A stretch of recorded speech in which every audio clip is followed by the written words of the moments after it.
आज के इस वीडियो में कफ सिरप के बारे में बात करेंगे। अगर जो आपको सूखी खांसी हो रही है तो उसमें आप कौन सा कफ सिरप लेंगे और कौन कौन सा उसमें ड्रग केमिकल मिले होते हैं और उसके क्या क्या यूज़ हैं और कैसे पहचाने कि आपके पास जो कफ सिरप है वो सूखी खांसी के लिए है या गीली खांसी के लिए है, इसी के बारे में पूरी डिटेल में बात करेंगे।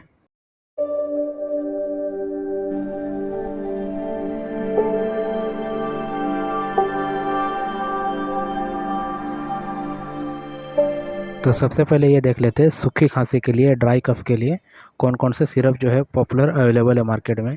तो जैसे कि कोरेक्स आता है फाइज़र का, इसके अलावा गिरलेंटस आता है फ्रैंको इंडिया लिमिटेड का, इसके अलावा जेडेक्स आता है उखाट का, इसके अलावा अस्ताकाइंड आता है मेनकाइंड का और एस्कोरिल डी प्लस आता है ग्लेनमार्क का।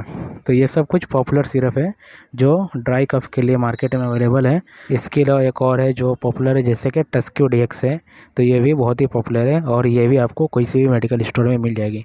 तो ये सब कुछ कॉमन सिरप है जो ड्राई कफ के लिए यानी सूखी खांसी के लिए देते हैं। अब ये देखते हैं कि आपके पास जो सिरप है तो उसको कैसे पहचाने कि ये सूखी खांसी के लिए या गीली खांसी के लिए। तो आपके पास घर में कोई सी भी सिरप पड़ी है, तो अगर जो आपको सूखी खांसी हो रही है यानी ड्राई कफ, तो आपको सिरप पे देखना है डी से अगर जो नाम लिखा रहेगा जैसे कि डेक्स्ट्रोमेथोर्फेन ड्रग का नाम है, अगर जो ये ड्रग उसमें मिला हुआ है तो मतलब कि वो ड्राई कफ में दिया जाएगा। ये ड्राई कफ यानी डी से डेक्स्ट्रोमेथोर्फेन जो ड्रग आता है उसको आपको मिलाना है। अगर जो वो पढ़ा वो उसमें लिखा रहेगा तो मतलब कि ये सूखी खांसी के लिए है। अब देखते हैं ड्राई कफ के लिए जो सिरप होते हैं उसमें क्या क्या मिला होता है। तो ड्राई कफ में जैसे कि डेक्स्ट्रोमेथोर्फेन मिला हुआ रहेगा, इसके अलावा डेक्स्ट्रोमेथोर्फेन किसी में 10 mg, किसी में 15 mg पर 5 ml ऑफ लिक्विड रहेगा। इसके अलावा CPM रहेगा, क्लोरफेनिरामाइन रहेगा। ये भी आपको कंपनी के ऊपर डिपेंड करता है, कोई 2 mg मिलाता है कोई 3 mg, वो डिपेंड करता है कंपनी टू कंपनी। इसके अलावा फिनाइलफेरिन रहेगा, फिनाइलेफ्रिन, वो 5 mg रहेगा पर 5 ml ऑफ लिक्विड।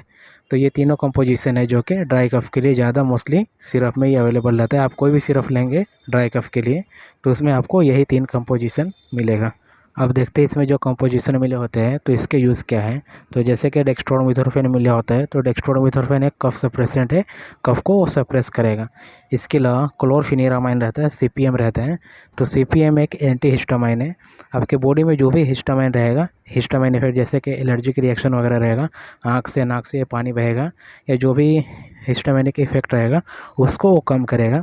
इसके अलावा फिनाइलेफ्रिन रहता है।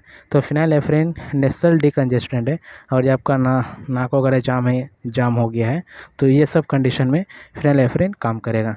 तो ये तीनों मिलके काम करेगा आपके ड्राई कफ के लिए। अब देखते हैं इसके साइड इफ़ेक्ट के बारे में। तो इसमें जो साइड इफ़ेक्ट है जैसे कि आपको ड्रोजीनेस, नींद वगैरह आ सकती है, कोई भी कफ सिरप लेंगे तो उसका वो साइड इफ़ेक्ट है।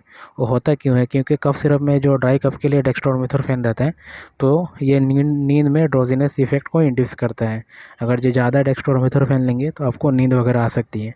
तो इसके लिए आपको डॉक्टर से कंसल्ट करके ये सिरप यूज़ करना है। इसके अलावा जो CPM मिला रहता है क्लोरफेनिरामाइन, वो एक एंटी हिस्टामाइन है, उसकी वजह से भी नींद वगैरह आती है।